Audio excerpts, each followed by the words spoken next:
Cinema மற்றும் இசைத்துறையில பெரும் பரபரப்பை ஏற்படுத்தி இருக்கிறது பாடகி மற்றும் தொழிலதிபரான ஸ்வாகதா கிருஷ்ணனின் அண்மைய பேட்டி. பிக் பாஸ் பிரபலம் மாயா கிருஷ்ணன் அவங்களோட அக்காவான இவர் சென்னையில இருக்கிற ஒரு முன்னணி இசையமைப்பாளரோட ஸ்டூடியோல பணியாற்றிய போது தனக்கு நேர்ந்த இந்த கொடூரமான பாலியல் அத்துமீறலை வெளிப்படையா பகிர்ந்திருக்காங்க. ஒரு காலத்துல 250க்கும் மேற்பட்ட ஹிட் பாடல்களை பாடிய இவர் ஒரு கசப்பான அனுபவத்தால தான் நேசித்த இசைத்துறையை விட்டே விலகி கடந்த 6 வருஷமா ரிஷிகேஷ்ல வசித்து வந்ததாகவும் அந்த பேட்டியில அவங்க சொல்றாங்க. தன்னுடைய காதல் முறிவு காரணமா ஏற்பட்ட அந்த மன உளைச்சல் ஸ்ட்ரெஸ்ல இருந்து மீள வேலைக்கு போன தன்னை இந்த இசையமைப்பாளர் சாதகமா பயன்படுத்திக்கிட்டதா ஸ்வாகதா குற்றம் சாட்டி இருக்காங்க. ஆரம்பத்துல ஒரு ஃபேமிலி ஃப்ரெண்ட் மாதிரி தான் அவர் பழகினாரு, ஒரு நம்பிக்கையை கொடுத்தாரு, அதுக்கப்புறம் சம்பளம் தராம ஏமாத்தினாரு.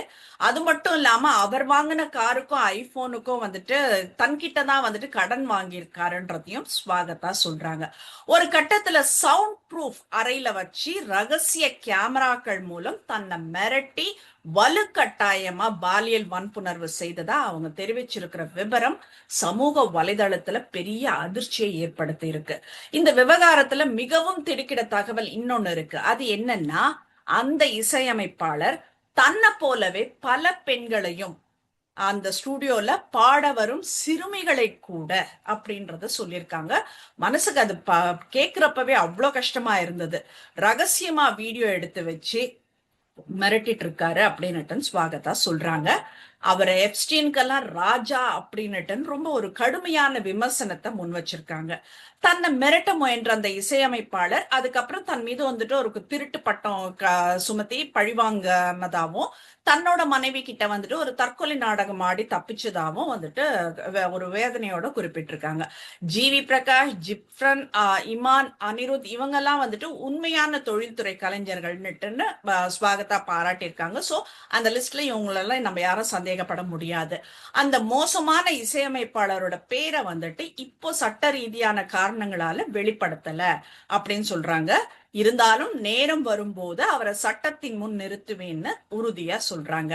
தனது தங்கை மாயா கிருஷ்ணன் தான் இந்த இக்கட்டான சூழல்ல தனக்கு அந்த அளவுக்கு ஹெல்ப் பண்ணி தன்னை மீட்டதா கூறியிருக்கிற ஸ்வாகதா இந்த புகார் திரையுலகில மறைஞ்சிருக்கும் ஒரு இருண்ட பக்கங்களை மீண்டும் வெளிச்சத்திற்கு கொண்டு வந்திருக்கு அப்படின்னு தான் சொல்லணும்.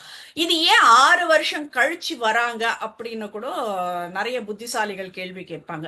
எப்போ வந்தா என்னங்க, அவங்களுக்கு தைரியம் வரப்போ வராங்க, விஷயத்த சொல்றாங்க. தயவு செய்து காது கொடுத்து கேளுங்க, அவங்க பிரச்சனை என்னன்னு பாருங்க. நம்ம நினைச்சிட்டு இருக்கோம் சின்ன பசங்களுக்கு சிறுமிக்கு எல்லாம் தான் இந்த மாதிரி பிரச்சனைகள் இருக்குன்னுட்டுன்னு.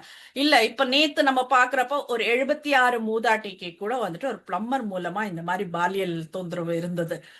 தொந்தரவு இல்ல, அந்த அந்த அம்மாவை அந்த வயசான அம்மாவை அவர் அந்த அளவுக்கு சீரழிச்சிட்டு போயிருக்காரு, ரத்த வெள்ளத்துல இருந்திருக்காங்க அப்படின்றது தான் நம்ம கேள்விப்பட்டோம்.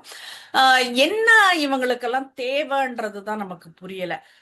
ஏதோ ஒரு கல்யாணத்தை பண்ணி ஒரு ரிலேஷன்ஷிப்ல இருக்கீங்கன்னாக்கா அது ஓகே. உங்ககிட்ட பாட வர்றவங்களெல்லாம் உங்களுக்கு சாதகமா பயன்படுத்துறது எந்த வகையிலங்க நியாயம்? நீங்க எல்லாம் குரு மாதிரியான ஆட்கள். குரு அந்த கடவுளுக்கு அப்புறம் உங்களை பாக்குறாங்க.